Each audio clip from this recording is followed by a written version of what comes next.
കാരണം ഞാൻ എത്രയോ പ്രാവശ്യം നമ്മുടെ ഗൾഫ് ഷോയ്ക്കൊക്കെ പോകുമ്പോൾ ഫസ്റ്റ് സോങ് ഇതാണ്, 1000 കാതം. അതിനുശേഷം പിന്നെ ഞാനൊരു കാര്യം ചെയ്തു, അങ്ങനെയാണെങ്കിൽ എനിക്ക് തന്നെ ഒരു പാട്ടങ്ങ് ചെയ്താൽ എന്താ എന്നൊരു തോന്നൽ തോന്നി. അങ്ങനെ അബ്ദുള്ള എന്ന് പറഞ്ഞൊരു വ്യക്തി എൻ്റെ അടുത്ത് വന്നിട്ട് പറഞ്ഞു, ഒരു 10 പാട്ടൊരു കാസറ്റ് ചെയ്യണം. ഞാൻ പറഞ്ഞു, ഞാനോ? അണ്ണാച്ചി വെക്കുന്നില്ല. ഓ മീ ഞാനോ? അല്ല, ഞാൻ ചെയ്താൽ ശരിയാവോ? ഇത് വർഷങ്ങൾക്ക് മുമ്പാണ്. അപ്പോൾ ആരെഴുതണം നോക്കിയപ്പോഴത്തേക്ക് തൊട്ടപ്പുറത്തെ റൂമിൽ വേറൊരു പടത്തിൻ്റെ കമ്പോസ് ചെയ്യണമെന്ന് വിച്ചു തരുമില്ല. അപ്പോൾ അദ്ദേഹം പറഞ്ഞു ഇത് മതി.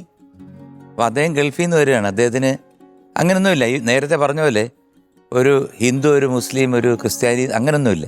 അദ്ദേഹം പറഞ്ഞു എനിക്ക് 6-7 പാട്ട്, നല്ല പാട്ട് വേണം, അത്രയേ ഉള്ളൂ. ഞാൻ നോക്കിയിട്ട് എനിക്ക് ഒരു എത്തും പിടിയും കിട്ടുന്നില്ല, എവിടെ തുടങ്ങണമെന്ന്. പിന്നെ അങ്ങനെ ഒരു റൂട്ടിങ്ങിൽ ഞാൻ ചുമ്മാ 2 ട്യൂൺ പാടി. പെട്ടെന്ന് ബിച്ചുവേട്ടൻ അതിമനോഹരമായിട്ട് അതിന് ലിറിക്ക് എഴുതുന്നു.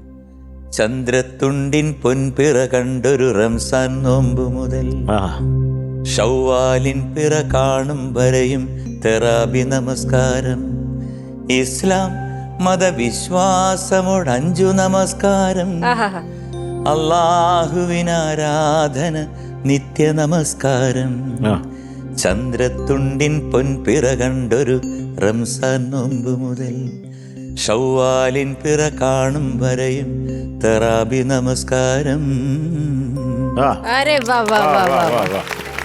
അങ്ങനെ എൻ്റെ പാട്ട് മറിഞ്ഞ് ഇതിൽ നിന്നൊരു ഷിഫ്റ്റ്, ഞാൻ നേരത്തെ പറഞ്ഞില്ലേ, ഒരു സ്വിച്ച് നേരെ ആ പാട്ടിലോട്ട് കയറി.